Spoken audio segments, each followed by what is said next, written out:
Yesterday, ChatGPT recommended me, little old me, to someone out there in the world that was click clacking.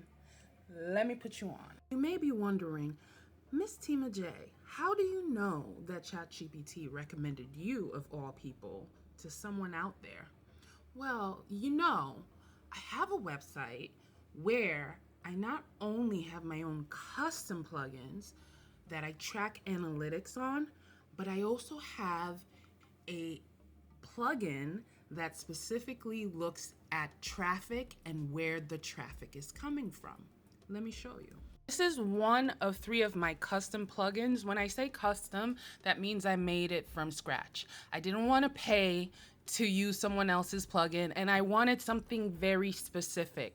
So I created my own. I go in here, I create an article, and here are the articles that I've published. I track analytics, and I have a whole bunch of other stuff going on over here that we'll cover one day.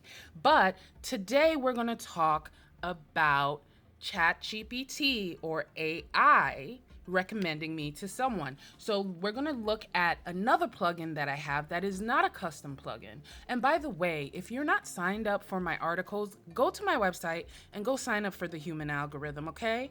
We got a lot of things coming. This plugin is not a custom plugin, but it gives me a breakdown of how many people have been on my website, daily, weekly, monthly. And it also shows me exactly where they're coming from, whether they're clicking on the link directly or whether one of the search engines like Google referred me, or now ChatGPT. If you're watching me, you probably already know about search engine optimization.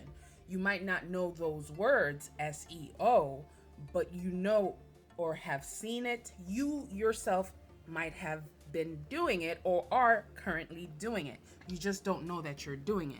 So search engine optimization is when Google or Edge or any of the browsers refers you. How you get the browsers, the engines to bring you up for a website, it's in the code. It's in the words that you use, the keywords that you use, not only on the actual website that people are looking at, but in things like your schema. Now we have markdown files, and we have a whole bunch of other tricks on this side to get the engine, like Google, to pull you up. But here's the thing. You guys all do it too for social media. Anytime you use a hashtag, for example, consistently, like I tend to use Mstimaj all the time when I record a short, because I'm teaching the algorithms that I am Mstimaj and it's connected to my website. That is SEO. So you all do it. If you're on any platform and you use a hashtag, or you consistently use the same verbiage or word over and over again, and it's connected to your profile, you're using SEO. Say you just do text content, you don't do videos yet, or you do videos, or you do a combination of both. If you want the algorithms and the engines to identify you with something, you start using your name or your brand or your niche, and you connect it to that thing. So, example, Mstimaj, you will always see that. And you're either gonna see something with Claude, because I'm biased, Claude is the shit, or AI, right? You're going to see me use those tags because I'm connecting them, and they're all connected back to me and my website. You have a niche, you use consistent keywords, you use consistent tags, hashtags on all the platforms, you correlate it to you. The algorithm starts not only connecting it with you and your profiles or your websites, but it also doubles down on your niche and makes sure to send it out to people that are specifically looking for those things that you have now tied yourself to in the SEO. So you guys do it all the time. So here's where it gets interesting. So we are no longer just worried about SEO. SEO has been going on for a while now.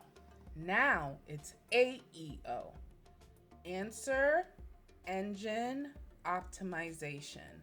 This is what you need for AI. If you want AI to start recommending you, you need to learn about answer engine optimization. And what is answer engine optimization? Answer engine optimization is where you start to structure your content, especially if you have a website. You structure it to answer questions because AI is a machine that likes to answer questions. So, one way you can do that is with your FAQs, right? On websites, when you go and visit people's websites, they have FAQs. They're not just doing it because they're trying to be nice to you and answer your questions. They're doing it so that if someone is talking to ChatGPT, talking to Claude or Gemini, and they say, hey, I want to learn about AI. I need an AI consultation in my region.